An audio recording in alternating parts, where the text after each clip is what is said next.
As the Sabres finally made waves here recently in the hockey world, I decided to give my thoughts on the trade and how it can impact the Canadiens as they make their push to the playoffs, and also following up with my take on Taylor Hall, his chances on being dealt, and where he could end up. Keep in mind this video isn't going to be super scripted, and this is going to be one of my more free-flowing types as I address the subjects, and with that, here's yet another Buffalo Sabres video.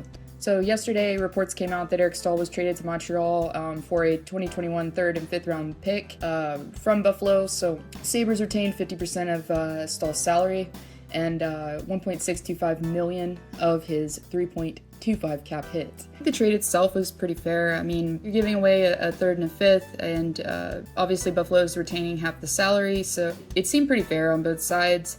So letting go of that third, I mean, obviously that's probably the one that maybe Berger would regret if it doesn't work out. But overall, I really see this being an ideal trade, something that, you know, you're under a cap crunch and you're trying desperately to make things work, and it really seems like that it was a good move. But yeah, this is just another reason why, you know, it obviously is tough to be a Sabres fan right now. So for me, I think looking over to Montreal, it was an ideal fit. I saw Staal I never really talked about it, but it definitely like would have made sense, I thought, for it to happen. Like a lot of people were talking about him going to Edmonton. That seemed to be a place that a lot of people thought he was going to go to. I thought he would be great in Pittsburgh because we have injuries at center right now, so I thought it would have been perfect. I addressed that as well. I never really addressed the fit in Montreal and how he would work out. So obviously with Staal, it's one of those things. It's all these players that are playing for Buffalo right now, in my opinion, you know, their stats, you can't really rely on those stats on, you know, gauging whether they're worth it or not, or can they make an impact, because I think it's like a psychological thing right now going on in Buffalo, the negativity, and everyone is just down, you know, in general. You could see it, I watched it, I watched Penguins play Buffalo last night, and it was initially in the first with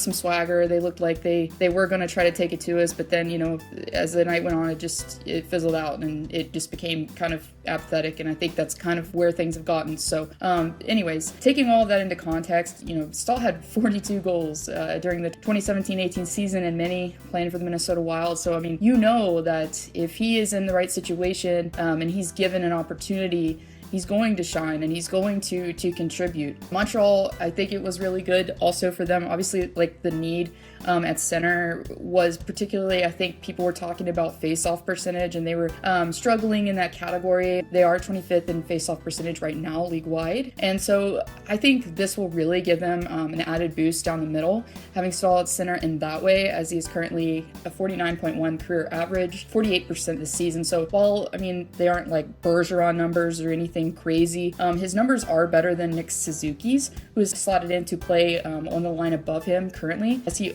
has a 44.1 face-off percentage in the season. So if you gauge it that way, I think it'll definitely help Montreal down the middle to be more competitive. They're going to have probably a better chance of winning face-offs now. Keep an eye on that stat and see if it goes up, but I say it's definitely going to help them. Now, if you look at the line right now, he's going to be centering a line with Corey Perry and Artturi Lehkonen. Lehkonen is a physical player, and I know Perry is obviously a pain to play against. He's a you know, pest. He's a net front presence guy, and having all of them on that line is going to give the Habs definitely more versatility in scoring, as Staal is very experienced. He's won a Stanley Cup. He's served as a captain a while with the Canes. So I mean, you get obviously the on ice stuff, but you also get some intangibles as well. So oh gosh, definitely a win-win here for Marc Bergevin in kind of cheap way to help bolster the lineup. And for me, you know, Marc Bergevin, I think he surprised a lot of people. Now, Montreal fans might be used to it, but he was shown several times,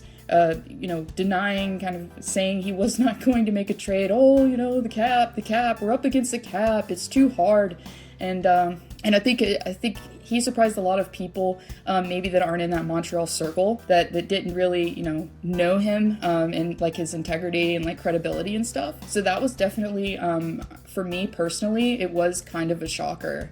I knew they had a need, but I didn't actually see Staal going there. Like I could have seen it, but like, I don't know.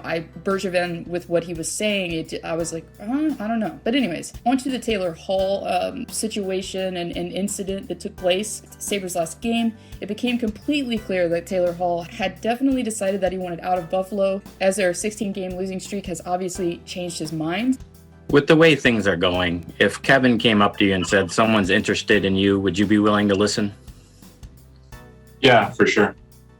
As earlier in the season, he was adamant about sticking around. A lot of people thought he was going to stay in Buffalo. There was talks that he liked it there, you know, despite what was going on. But fits for him, I mean, obviously I've kind of juggled around, you know, the Bruins, the Islanders. Those are a couple fits that I think where he would fit if he were traded. Now, he does have a clause on his contract, you know, where he would kind of have some say in where he would go. But the one that stands out to me more, I would say, than Boston even, is the New York Islanders. They just have such a need. And I think if Lou Lamoriello is smart, he will try to fill that need. But I don't know if it will be Taylor Hall because of his contract. And it wouldn't really probably make sense for Lou if he could find another guy that could solidify that role on the top line on wing with Captain Anders Lee being injured. So, but you just have to ask what would they get back for him? He's been struggling. There's now questions. I mean, I think that Taylor Hall has kind of started to decline, and I think we kind of saw, I mean, he wasn't as successful as many thought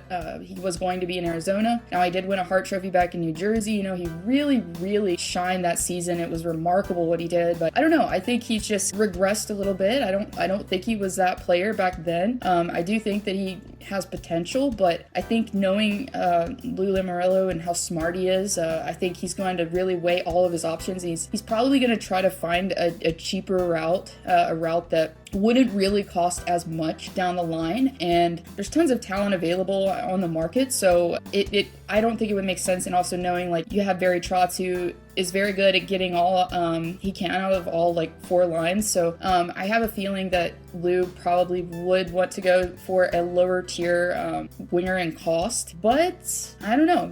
We could see Hall moved, we could see him move somewhere, but yeah, my prediction is that he's going to stay through the rest of the season. I think they're going to just let him walk, and as he has a penny UFA, so I think that definitely makes more sense than someone trading for him and, you know, taking on that and kind of making a gamble a little bit with the financials there. But hope you enjoyed this video. As always, I want to give a special thanks to Evan Berger that makes all my music. He's a great guy, makes great tunes. Please subscribe to him. He's very talented, and the link for that will be below.